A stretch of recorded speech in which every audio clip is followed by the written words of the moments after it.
Goeiemôre mense. Dis einde van die maand, einde Januarie. Ek dink dit is die maand waarvoor almal seker die bangste is, want o gats, hoe gaan ons alles betaal? Vir die eerste keer in 3 maande kon ek hierdie maand letterlik al my rekeninge betaal het.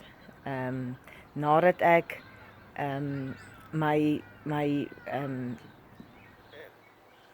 een van my besighede toegemaak het. Ek het afgeskaal op my catering besigheid. Ek het meer tyd wat ek aan my kinders kan spandeer. Ek het meer tyd om aan my digitale bemarking program te spandeer. Ek het meer tyd om na my video's te kyk, na my klasse te kyk en elke dag 'n bietjie vir bietjie meer te leer. So mense, dit is regtig die moeite werd. Ek weet dit klink te goed om waar te wees, maar glo vir my, jy het net jou foon nodig, 'n wifi, 2 ure van jou dag. Maar jy moet dit consistent doen.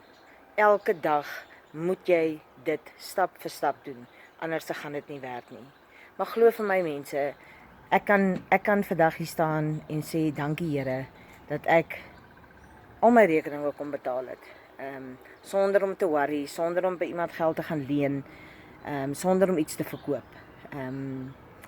Indien jy belangstel, stuur vir my 'n comment.